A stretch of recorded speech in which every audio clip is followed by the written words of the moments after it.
Mesdames, Messieurs, bonsoir. Mercredi 20 novembre, bienvenue dans ce journal. Le médiateur de la République, Baba Akib Aïdara, a rendu ce matin une visite de courtoisie au Premier ministre. Même si ce n'était pas une visite de travail, ils ont tout de même parlé de l'avenir de la médiation institutionnelle et de l'espace d'interpellation, entre autres sujets. Omar Tatamli a réitéré au médiateur de la République toute sa disponibilité. Baba Akib Aïdara, à sa sortie d'audience, s'est exprimé au micro de Mamadou Bakayoko. Nous avons évoqué l'ensemble des problèmes que posent les services de la médiation, du médiateur. Nous avons évoqué l'avenir de la médiation institutionnelle dans le pays. Nous avons évoqué plus concrètement l'organisation de l'espace d'interpellation démocratique qui va avoir lieu le 10 décembre ici, et nous avons évoqué aussi le 8e congrès de la francophonie qui va avoir lieu à Dakar et auquel je vais participer la semaine prochaine. Nous sommes une institution indépendante, mais nous sommes au service de la République, nous sommes une institution de la République, donc nous travaillerons étroitement avec le gouvernement, avec les autres institutions. De ce point de vue, le Premier ministre nous a assuré vraiment la collaboration totale de l'ensemble du gouvernement. La Banque mondiale finance une vingtaine de projets au Mali dans les domaines de l'éducation, du transport et de l'énergie.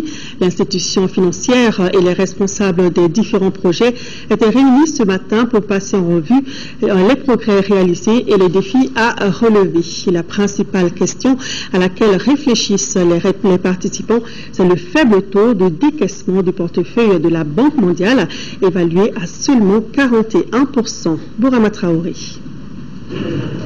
Plus qu'un rituel, la revue conjointe du portefeuille de la Banque mondiale permet de jauger la performance des opérations financées par l'institution financière au Mali. En clair, il s'agit d'évaluer une vingtaine de projets et programmes mis en œuvre pour améliorer les conditions de vie des populations maliennes. La revue est un exercice qui nous permet de faire le point dans la mise en œuvre des projets financés par la Banque mondiale au Mali, tant les projets nationaux que les projets régionaux concernant le Mali. Donc je pense que c'est une bonne occasion de voir dans l'exécution quotidienne des projets à quels problèmes on est confronté. Nous avons comme réellement objectif de faire en sorte que les projets que nous finançons au Mali se traduisent par des résultats concrets, des résultats tangibles et des bénéfices réels pour les populations. Et pour ce faire, nous n'allons ménager aucun effort, n'est-ce pas, pour vous écouter et faire en sorte que le nouveau programme que nous allons présenter à nos conseils d'administration, tout comme les projets qui existent déjà dans notre portefeuille, puissent prendre en considération l'ensemble des commentaires et des recommandations que vous allez faire au cours de cet exercice. Le portefeuille de la Banque mondiale au Mali s'élève à 862 millions de dollars. Seulement 41% de ce montant a été décaissé par le gouvernement malien, un taux de décaissement qui est jugé faible. En 2010, nos taux de décaissement étaient de 253 millions de dollars. À peu près sur une base d'engagement de 666 millions de dollars. En 2012, il n'était que de 213 millions de dollars, c'est-à-dire le niveau de décaissement sur un niveau d'engagement de 587,6 millions de dollars. Heureusement, il y a des signes de progrès pour ce qui concerne l'année 2013, où nous sommes à un taux de décaissement de 243,5 millions de dollars, mais sur une base d'engagement de 672,6 millions de dollars. Deux raisons expliquent le faible taux de décaissement du portefeuille de la Banque mondiale. La première est relative au délai de passation des marchés, à savoir 4 mois. Pour l'approbation d'un marché, il faut également 7 signatures au visa. Deuxième difficulté à mobiliser les ressources de la Banque mondiale. Ce qui explique cela, c'est le processus, quelque part, qui prend plus de temps que prévu.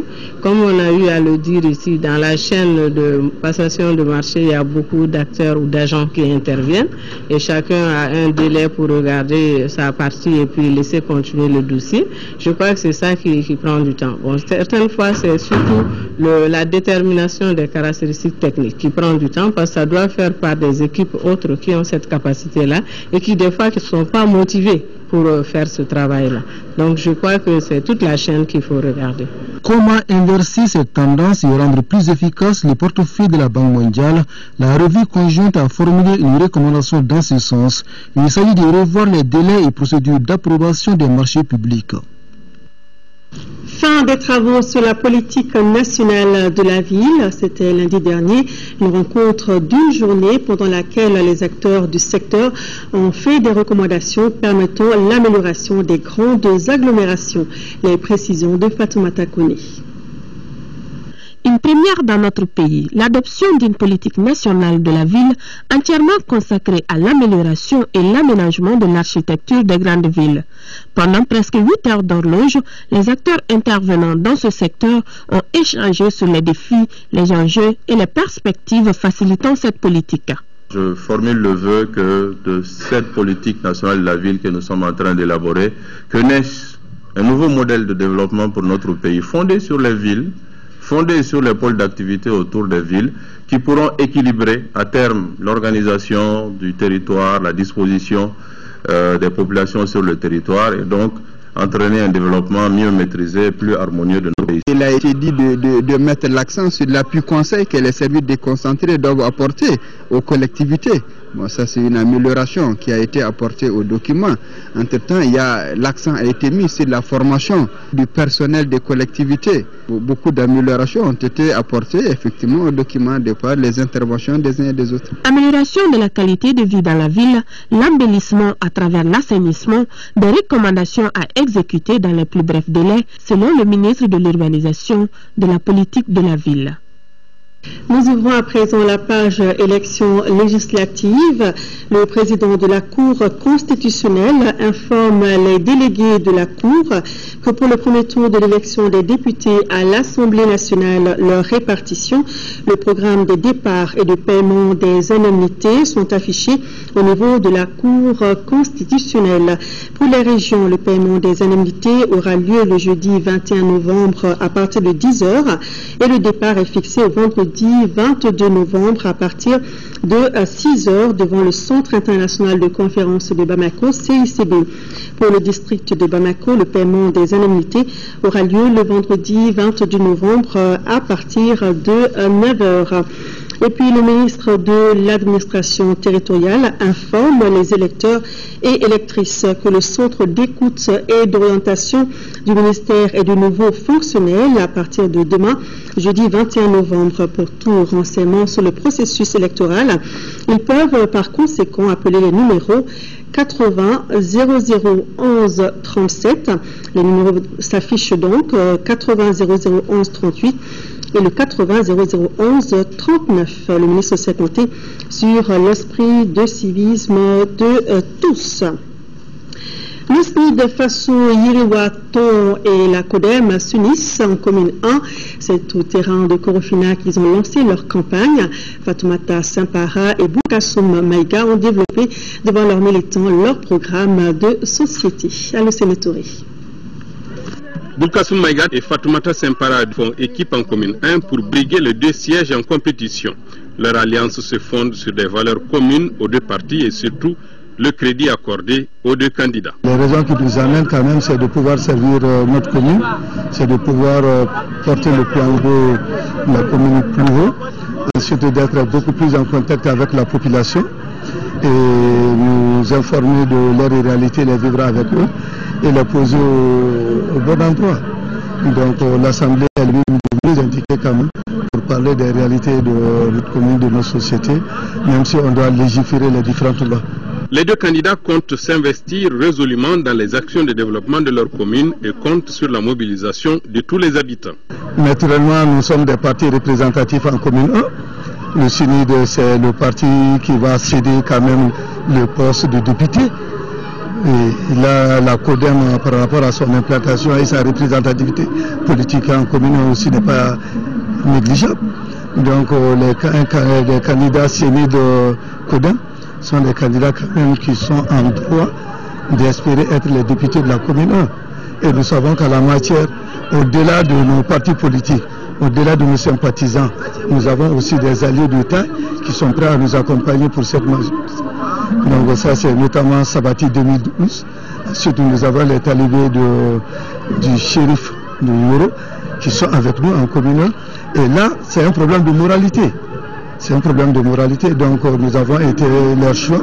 Donc ça prouve que nous sommes dans tout le droit d'espérer être les députés de la commune. Et c'est pourquoi nous disons à tout le monde qu'il ne faut pas qu'on rentre quand même ce tournant, parce que après le 24, il faut attendre 5 ans. Les candidats de la liste Codem Sénid Faso Iroaton en commune 1 comptent également sur la mobilisation des leaders d'opinion et des chefs coutumiers. Et dans le cadre des élections législatives, le gouverneur du district invite les coordinateurs des centres de vote du district à une séance de formation demain, jeudi 21 novembre, selon le calendrier ci-après. Coordinateur des communes 5 et 6 à partir de 8h30, coordinateur des communes 1, 2, 3 et 4 à partir de 14h30. Les séances de formation se dérouleront dans la salle de conférence du gouvernorat 6 à l'ACI 2000. Le gouverneur du district de Bamako s'est compté sur la présence de tous les coordinateurs. Les candidats indépendants Mohamed Ba et Amidou Kone représenteront la liste Signé-Sigui Gundo en commune 1. La particularité de cette liste est qu'elle enregistre le plus jeune candidat aux législatives. Il n'a que 25 ans. Les deux candidats ont lancé leur meeting à travers un match de football. Aldou Matina. C'est sur le terrain du FC Amazon à Bourkasombougou qu'a eu lieu le meeting de Signé-Sigui Gundo en vue de législative. La particularité de la liste Signé-Sigui Gundo est non typiquement tirée du tiroir et que non seulement les deux candidats sont indépendants, mais aussi et surtout c'est sur cette liste qu'on retrouve le plus jeune candidat à la députation. Il s'agit de Mohamed Ba, 25 ans, encore étudiant. C'est un devoir aujourd'hui pour nous les jeunes, à ceux qu'on se lève, de faire en sorte que chacun puisse s'investir comme il se doit pour le Mali et qu'ensemble qu'on se mette à bâtir avec l'optique de Signé-Sigui Gundo, dans la transparence, la confiance et dans l'honnêteté. Ayant comme colistier Amidou Z Kone, Mohamed Ba estime que sa participation aux législatives est un signal fort, non seulement pour la jeunesse de la commune 1, mais aussi pour celle du Mali. Nous sommes prêts à prendre le flambeau et à apporter les changements indispensables que nous avons désespérément attendus dans notre pays depuis fort longtemps. Le meeting de la liste Signé-Sigui Gundo en commune 1 a été marqué par une rencontre de football. La finale qui a opposé deux formations de la commune 1 a été remportée par l'association sportive olympique de Bourkasombougou au tir au but 4-2 contre le FC Ali. Un moment de communion qui a permis à la jeunesse de découvrir la vision de Signé-Sigui Gundo. Voter Signé-Sigui Gundo est une expérience. Laissez le soin aux jeunes de prouver aussi leur capacité. Et donc, nous pensons réellement apporter notre pierre de contribution. Car à notre niveau aussi, nous avions des projets de société. Et c'est ça qui motive réellement notre engagement. Et nous souhaiterons aussi que les jeunes puissent prendre conscience et qu'ils se disent qu'il est temps aujourd'hui, ce changement tant entendu doit voir le jour réellement. Outre ces matchs de football, plusieurs autres activités ont été menées par la liste Signé-Sigui Gundo en commune 1, dont une nuit des chasseurs. La présidente de la commission électorale du district informe les délégués de la CENI retenus dans le cadre des législatives qu'ils peuvent consulter les listes au niveau des différentes commissions électorales des 6 communes du district.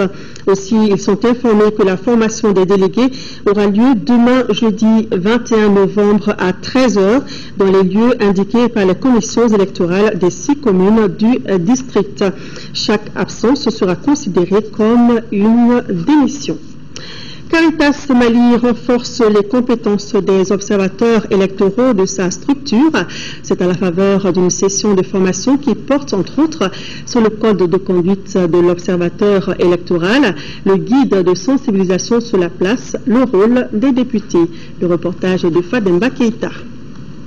Cet atelier de mise à niveau des observateurs de Caritas Mali pour les élections législatives du 24 novembre et du 15 décembre 2013 se déroule en 6 sessions. Les élections législatives de 2013, enjeux et défis, rôle et responsabilité des observateurs électoraux, la technique d'élaboration des rapports d'observation sont entre autres sujets qui seront développés par des experts en droit et les personnes et ressources spécialisées dans la gestion et l'observation électorale. Je peux me réjouir qu'à l'issue des 2 jours de travaux, Les observateurs seront munis d'outils et de techniques et la connaissance des textes législatifs relatifs au processus électoral en général et aux élections législatives en particulier. Près de 200 observateurs électoraux venus de toutes les régions du pays de Caritas Mali participent à cette formation. Pour les membres de la commission nationale de cette structure, c'est un devoir de veiller au choix des personnes qui auront la responsabilité de voter les lois et de contrôler l'action gouvernementale.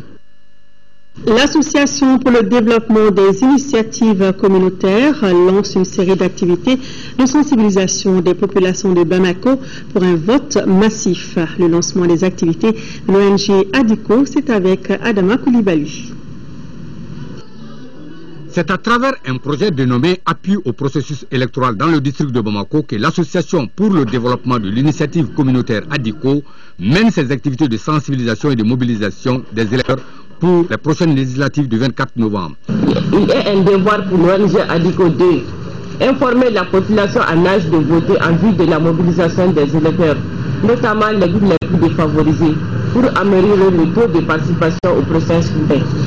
Sensibiliser la population sur l'importance de leur vote dans l'élection des députés. L'ONG était avec les chefs de quartier et les représentants des partis politiques des communes 3 et 4 du district de Bamako. C'était dans le cadre du lancement de ces activités de sensibilisation et de mobilisation. Les participants, après la cérémonie, doivent suivre une formation sur le mécanisme de la participation aux élections avec le retrait des cartes Nina, la sensibilisation sur le vote, les dispositifs sur la loi électorale de cette année 2013, la promotion d'une culture de paix, les sanctions contre la fraude et la violence, les droits et devoirs des citoyens. Les maires des communes 3 et 4 se sont réjouis de cette initiative de l'ONG ADICO et ses partenaires PNUD-PAPEM qui pourra relever le taux de participation. Et nous revenons sur ce communiqué. Le président de la Cour constitutionnelle informe les délégués de la Cour que pour le premier tour de l'élection des députés à l'Assemblée nationale, leur répartition, le programme des départs et de paiement des indemnités sont affichés au niveau de la Cour constitutionnelle. Pour les régions, le paiement des indemnités aura lieu demain jeudi 21 novembre à partir de 10h et le départ est fixé au vendredi 22 novembre à partir de 6h devant le Centre international de conférence de Bamako, CICB. Pour le district de Bamako, le paiement des indemnités aura lieu le vendredi 22 novembre à partir de 9h. L'on se prépare à Tombouctou pour les législatives. À cet effet, les autorités régionales ont rencontré les acteurs concernés. Il ressort que le matériel électoral et les documents sont sur place avec un dispositif sécuritaire dans toute la région. Et attendina. Cette session de formation a pour objectif de mieux responsabiliser les agents électoraux. C'est pourquoi les autorités administratives vont initier les présidents des bureaux et assesseurs dans une logique de neutralité et de respect de la loi électorale. Les participants mesurent l'enjeu de cette formation. Nous avons de l'expérience parce que nous avons suivi des élections présidentielles, une formation. Mais comme cette fois-ci, les candidats sont du cercle et ils sont avec nous. Et ils nous ont invités à plus de vigilance et plus d'assiduité dans le travail, vu que ça soit très bien fait. Plus de 400 agents électoraux seront concernés par cette formation dans les communes de Alafia et Tombouctou. La formation est basée surtout sur le contenu du guide de l'agent électoral, c'est-à-dire tout simplement connaître les documents et ensuite connaître les différentes étapes pour faire voter les électeurs au niveau d'un bureau de vote. Donc c'est essentiellement ces modules qu'on va dispenser au niveau des présidents. Les conseils stricts ont été donnés aux présidents pour pouvoir au moins maîtriser les différentes méthodes et sur le contenu des documents du guide de l'agent électoral. La durée de la formation est de 5 jours et se fera dans l'ensemble du cercle de Tombouctou. Donc c'était plutôt la formation des agents électoraux. Dans le cadre de l'organisation de la campagne médiatique de l'élection législative du 24 novembre, le président du Comité national de l'égal accès aux médias d'État invite les candidats dont les noms suivent à se présenter au siège de l'organe ce jeudi 21 novembre pour l'enregistrement de leur message de campagne. 9h ADP Maliba, 9h20 Barika, 9h40 PLA, 10h URP, 10h20 Indépendant Sidamar Ag Akassa, 10h40 PDS, 11h APDM, 11h20 PDM, 11h40 Parina, 12h MPR, 12h20 PSDM, 12h40 UPD, 13h PSP, 13h20 PRDT, 13h40 Indépendant Moussoka Nieta, 14h CPM, 14h20 RPC, 14h40 Indépendant Boubakari Diko plus 1, commune 4. 15h PDS, 15h20 Madi, 15h40 Indépendant Mouvement Patriotique Kaésien.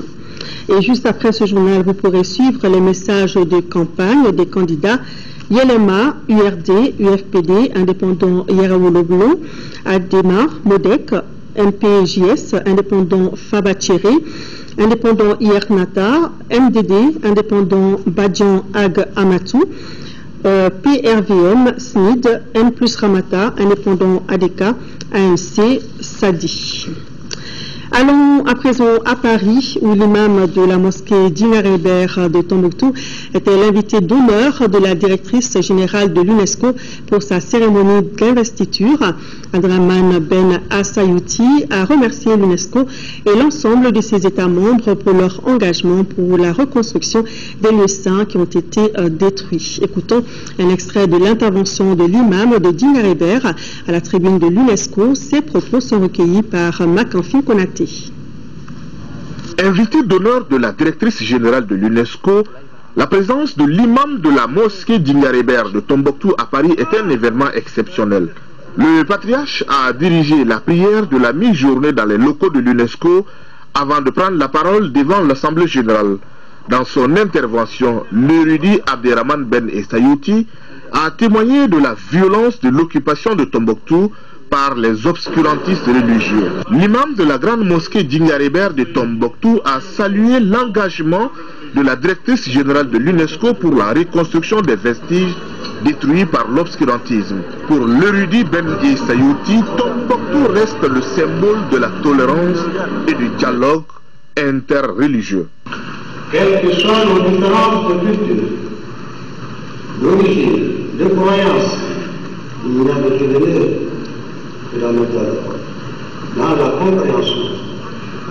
Nous devons toujours préférer la voie du dialogue et c'est aussi ce symbole qui caractérise Tombouctou.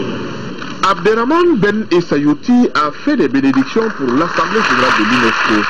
Il a par ailleurs remercié au nom de la Oumma islamique de Tombouctou l'ensemble des États membres de l'UNESCO pour la reconstruction des lieux saints.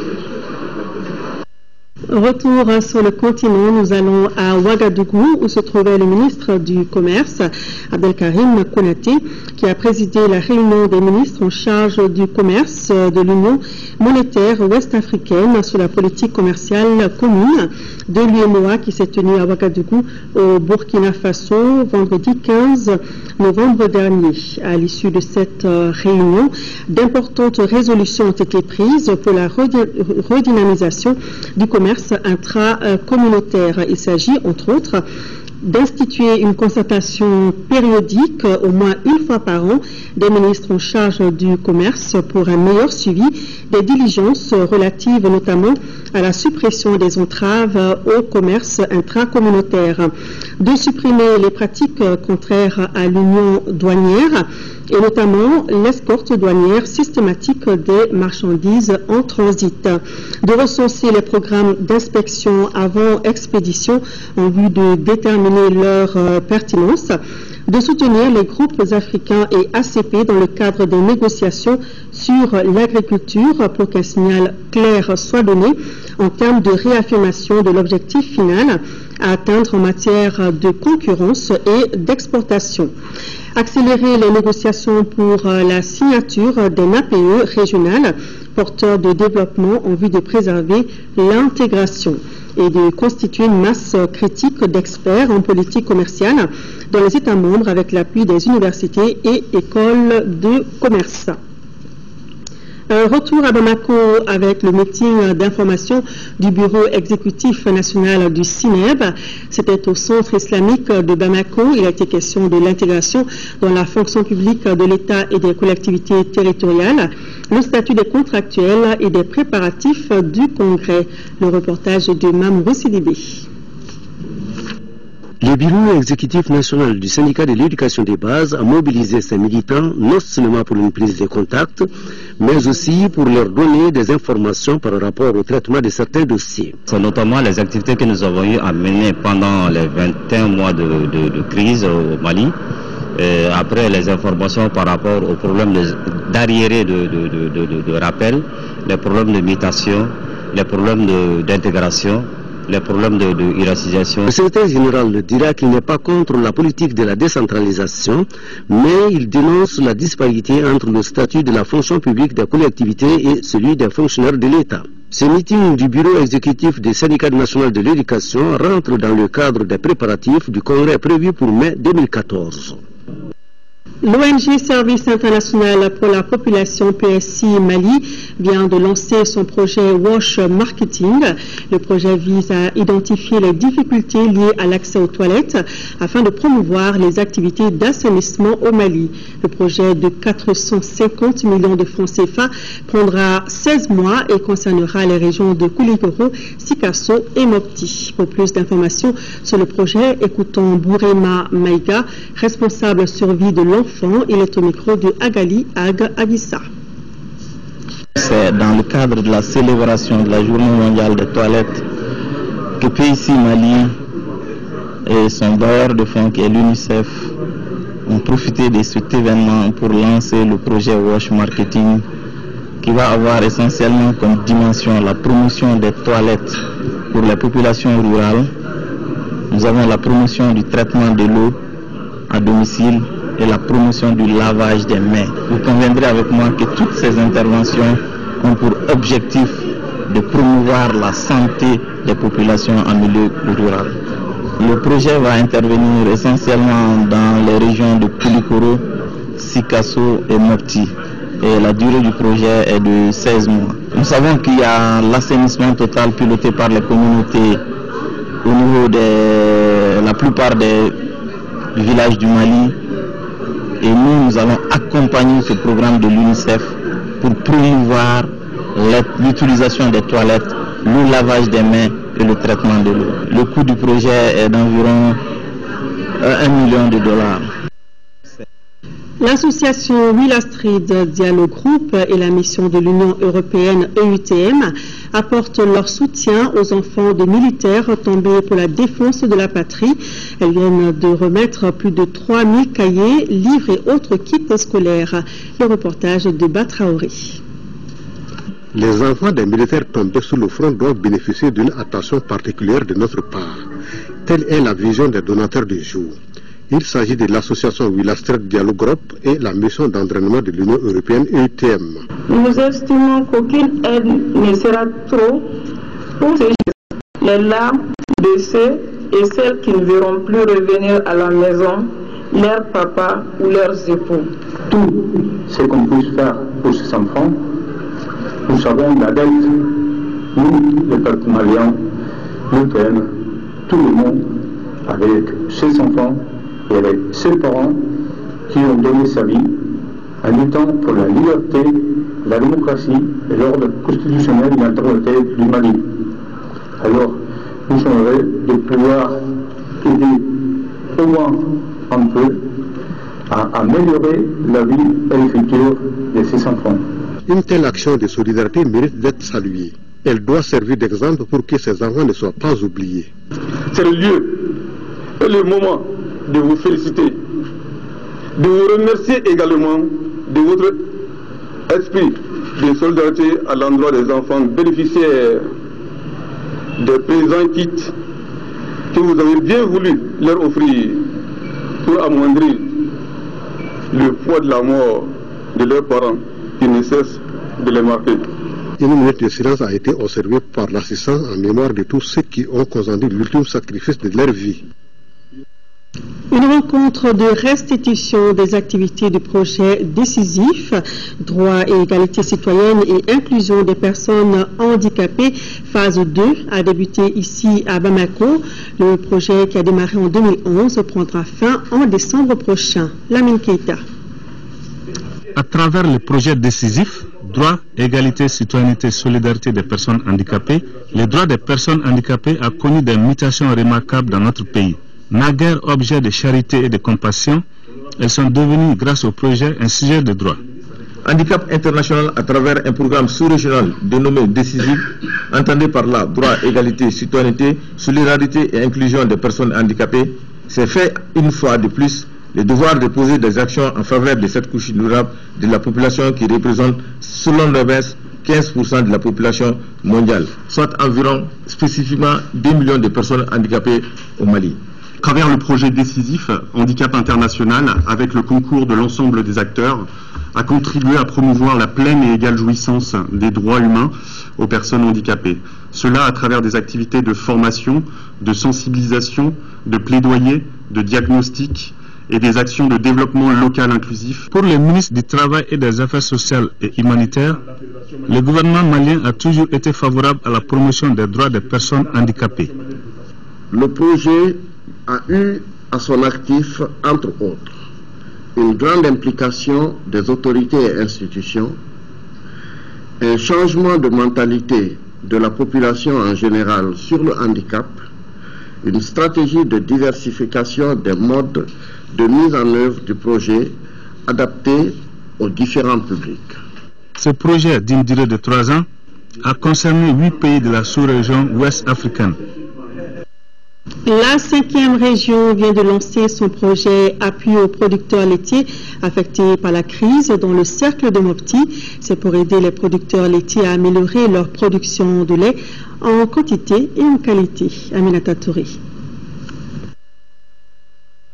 Pour un coût de plus de 27 millions de francs CFA et un apport de plus de 2 millions de francs CFA, le présent projet va appuyer 5 sociétés coopératives dans le cercle de Mopti. L'objectif du présent projet est de former les producteurs laitiers affectés par la crise en technique de production laitière, sur les critères de choix des vaches laitières, sur les techniques de la culture fourragère, sur l'hygiène de la traite. Pour une durée de 12 mois, le projet intitulé Appui aux producteurs laitiers affectés par la crise dans le cercle de Mopti va permettre sans nul doute, selon les autorités communales et administratives, au développement de nos différentes collectivités en général et celui de l'élevage en particulier. Je suis d'ores et déjà convaincu que ce projet contribuera à relancer davantage la filière lait, à booster le développement socio-économique local et régional quand on sait l'importance que l'élevage occupe dans notre cercle. À titre de rappel, la société coopérative agricole multifonctionnelle Nana Agri a été créée en 2009. Elle est composée de 29 femmes opératrices et 3 hommes qui mènent depuis fort longtemps des activités d'élevage et d'embauche et ses produits dérivés. Une mission conjointe de la Direction nationale de l'agriculture et de la Direction régionale de l'agriculture de Caille vient de boucler une visite de terrain dans 3 cercles de la première région.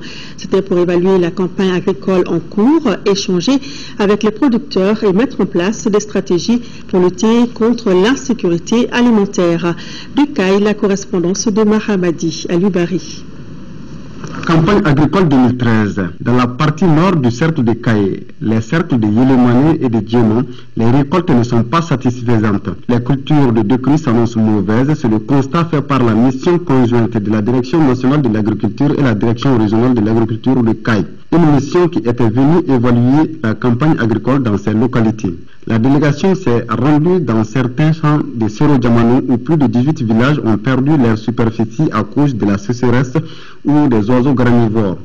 Au nord de Caille comme à Yélémané, certaines céréales ne sont pas mûres à cause de l'insuffisance et de la mauvaise répartition des pluies. Cet état de fait aura pour conséquence une situation alimentaire difficile, aussi bien pour les populations que pour les animaux. Dès le début de la campagne, il y a eu un démarrage assez difficile, avec des postes de sécheresse par endroit. Aujourd'hui, il y a des postes vraiment déficitaires. Cette mission a pu s'imprégner des réalités sur le terrain afin d'y trouver une solution idoine partout où elle est passée. Le constat reste amer du nord du cercle de Ikaï à Yénémani en passant par Djéma. Les paysans disent que face à cette situation précaire, des efforts doivent être faits pour lutter rapidement contre l'insécurité alimentaire dans ces localités. Il y a eu certes des pertes en superficie. Nous avons également enregistré des villages qui sont sinistrés sur la bande sahélienne, mais dans l'ensemble, la campagne est jugée moyenne. Partout où la délégation a passé, elle a eu une séance de travail avec l'ensemble des acteurs du secteur agricole ainsi que les ONG. Kitankaï pour Sikasso, les vendeuses de fruits et légumes du marché de Médine ont désormais un espace à elles pour leurs activités commerciales. La remise des documents d'affectation de la parcelle a eu lieu dimanche au marché de Médine en présence de nombreuses personnalités. Le compte-rendu de Sekou Konaté. Voici l'espace qui abritera désormais les vendeuses de fruits, tubercules et légumes du marché de Médine Sikasso. Et pour sa mise à disposition officielle, les femmes actrices du secteur sont venues nombreuses ce dimanche, jour de foire de la vieille ville, dans une ambiance toute légitime, car ce jour représente pour ces dames le couronnement d'une longue lutte auprès des autorités communales, dira la présidente de l'association, Diara Kadia Traoré, très émue en prenant la parole. Ce qui fera dire à la direction en charge de la promotion de la femme que ce dimanche est un jour de victoire pour la femme en quête de mieux-être. On est là-dessus depuis janvier 2012. Mais malheureusement, on a beaucoup traîné sans ne pas avoir le papier, le fameux Suzanne. Donc je me réjouis pour toutes les femmes. Je pense que c'est la femme qui est à l'honneur aujourd'hui pour tout le Mali et particulièrement pour Sikasso. L'occasion était donc bonne pour la marraine de l'association Ndiaye Ramatoulaye Diallo de saluer l'engagement des femmes vendeuses de fruits, légumes et tubercules de Sikasso et la grande compréhension des autorités de la ville. Autorités qui appellent à une utilisation judicieuse de l'espace. Aux vendeuses elles-mêmes, qu'elles prennent ça comme un outil de travail, qu'elles se rassemblent, qu'elles s'unissent, qu'elles fassent beaucoup d'efforts pour le développement de Sikasso et pour le développement de tout le Mali. Des pas de danse, des cadeaux pour les invités, pour traduire toute la satisfaction de ces braves dames, estimées à plus de 300 actifs. À Sikasso où ont pris fin les activités du premier camp des volontaires nationaux. Plusieurs activités ont marqué ce premier camp. Retrouvons Sekou Konaté pour les temps forts. Des échanges d'expériences acquises dans les différents lieux d'affectation, les débats sur les modules comme place et rôle du volontariat dans la consolidation de la paix et de la sécurité, jeunesse et défense des valeurs de citoyenneté dans le contexte de la décentralisation, paix et intégration au Mali, quel rôle pour la jeunesse, l'organisation d'activités artistiques, culturelles et sportives ont marqué ces 10 jours de présence de la centaine de jeunes constituant le premier contingent des volontaires nationaux du CNPV, contingent Adama Samasekou. Nous sommes prêts à servir le pays dans le cadre de son développement. Cependant, nous sollicitons vivement un accompagnement de nos plus hautes autorités ainsi que des structures non gouvernementales pour notre insertion socio-professionnelle. Ce premier cas initié par le CNPV aura comblé toutes les attentes. Il y a eu des résultats très probants en termes d'appropriation de modules enseignés, mais aussi les volontaires ont affirmé leur engagement à persévérer dans la voie de la citoyenneté, du civisme, mais aussi à relayer, à être un effet multiplicateur d'adhésion à la perspective et à la dynamique. Le CNPV et l'Association des pionniers du Mali ont signé une convention portant sur le renforcement du mécanisme entre les deux structures, toute chose que le département salue. Ces résultats obtenus par les volontaires mettent en valeur la contribution et l'importance du volontariat national pour le développement. Aussi, les mérites et la nécessité qu'offrent les services des volontaires nationaux pour le développement dans les communautés. Le ministère de la Jeunesse et des Sports et le Centre national de promotion du volontariat en partenariat avec d'autres départements ministériels mettront tout en œuvre pour permettre aux volontaires de s'insérer dans la vie professionnelle active. Des remises d'attestations et des cadeaux pour boucler le séjour de Sikasso et rendez-vous est pris pour la deuxième édition à Tombouctou, au dire du directeur général du CNPV. Culture, dans le cadre de la deuxième édition du Festival de la mode, Event a organisé une soirée de mode avec plusieurs stylistes et créateurs dans l'esprit de valoriser le secteur de la mode et de l'artisanat. Les artistes étaient au rendez-vous, mais aussi le public. Reportage de Moussa Tidiane Kanté. La musique, la mode et la comédie se sont donné rendez-vous ce vendredi soir à l'Institut français de Bamako. Les acteurs de la mode et de l'artisanat contribuent de par leur talent, leur créativité à donner une identité et une image de marque à leur activité, mais souffrent cependant d'une absence de structuration d'activité pour exposer, soit vendre leurs produits. C'est dans le souci de valoriser le secteur que Tom Event a réuni tous les professionnels du secteur autour d'une plateforme dénommée Carrefour de la mode. L'objectif pour moi, c'est de mobiliser un peu à la mode, surtout les Maliens. On a 14 stylistes Carrefour de la mode et puis des exposants, des bijoux traditionnels et puis modernes, un peu de tout.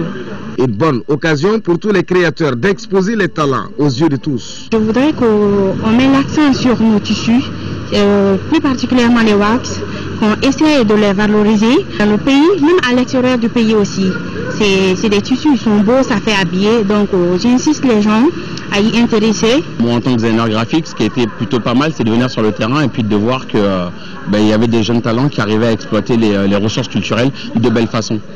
Vers la fin, il y avait plutôt des mélanges avec des styles qu'on connaît en Europe, avec des motifs traditionnels genre le bogolan, et les imprimés qui étaient vraiment caractéristiques graphiquement étaient superbes. Un lieu de rencontre, Carrefour de la mode est un rendez-vous pour les acteurs de l'artisanat, de la culture, des médias, des agences de mode et de la communication.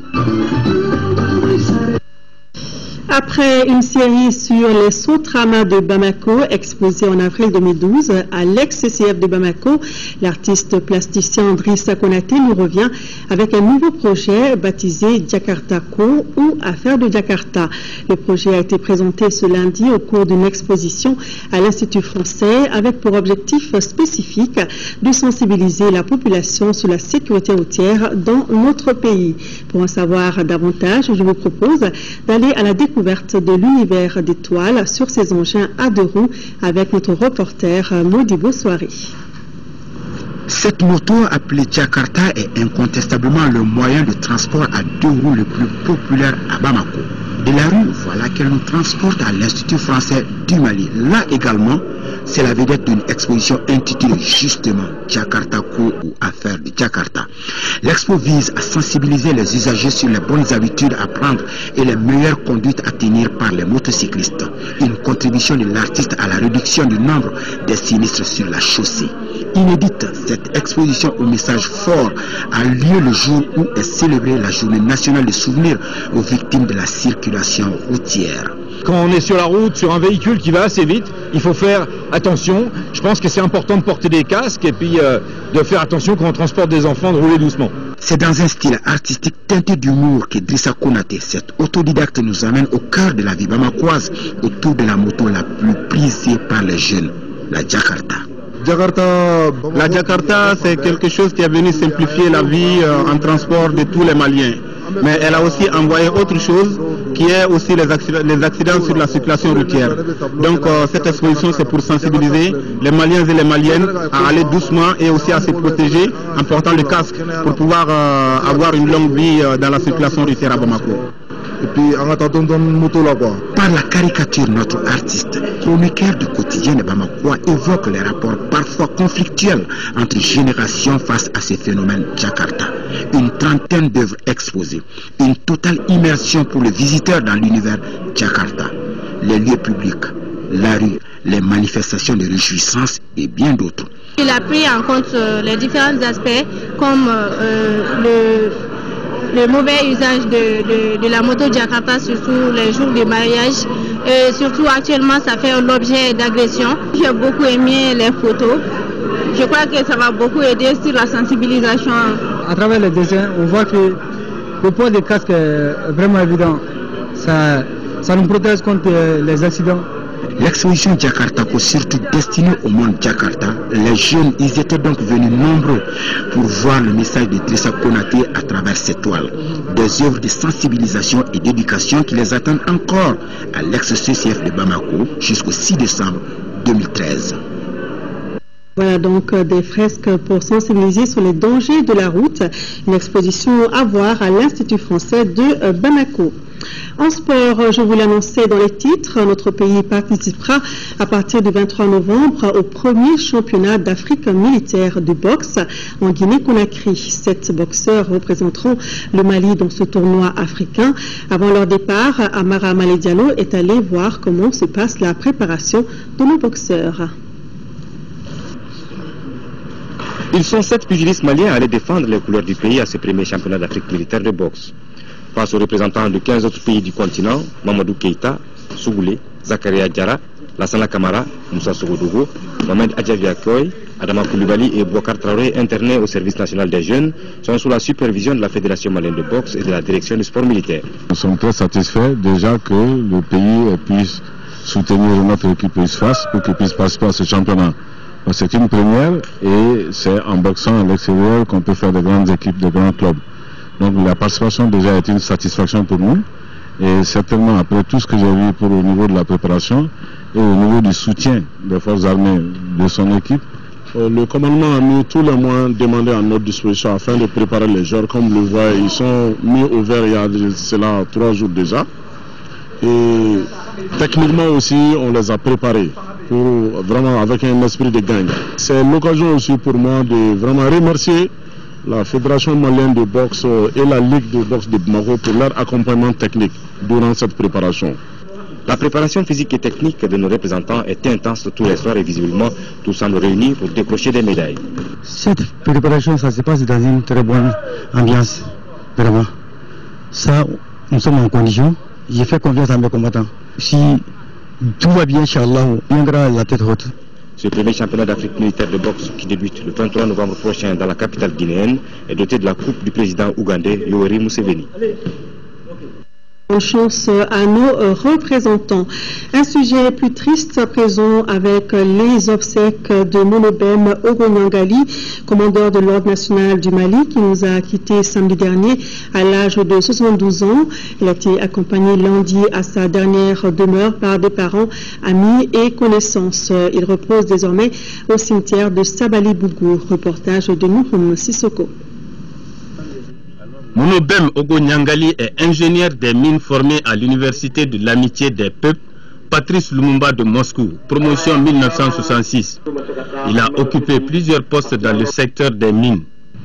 Il a successivement servi comme ingénieur à la direction des mines de 1966 à 1968, agent de la division technique chargée de l'élaboration du projet d'exploitation de l'or alluvionnaire à Karako, Kalana, et à la participation de la mission de prospection de l'or à Medinandi, Kenyeba. Chef de la section d'exploitation de phosphate de Telemsi de 1975 à 1979, chef du projet phosphate de 1979 à 1990, chargé des relations avec la société pour l'exploitation de phosphate de Telemsi, conseiller technique au ministère des Mines, des Industries et de l'Énergie de 1991 à 1992, directeur national de la géologie et des mines de 1992 à 1995 et enfin, en janvier 2000, il fit valoir ses droits à la retraite. Sa rigueur dans le travail, son sens élevé du devoir lui ont valu d'être nommé en 2006 au grade de commandeur de l'Ordre national du Mali. Le septuagénaire s'est toujours battu pour des idéaux de liberté et de justice. Le fait de comparer justement ces patriotes-là, ces camarades intègres, je me compare justement à Cyrus, d'autres Cyrus, son courage, sa détermination justement de quitter pour faire mieux, pour élever le défi, pour faire du Mali justement un pays vraiment où il faut pas vivre et respecter donc le dernier pays, fidèle dans ses amitiés, fidèle dans ses engagements, qui n'a jamais désarmé, un intellectuel brillant, s'est battu jusqu'à son dernier souffle, très respectueux, très courtois, mangeant tout le monde, étant ferme. Monobem Ogonyangali repose désormais au cimetière de Sabali-Bougou. Il laisse derrière lui une veuve et 7 enfants. Que la terre lui soit légère. Amen. C'est tout pour ce journal. Merci de l'avoir suivi.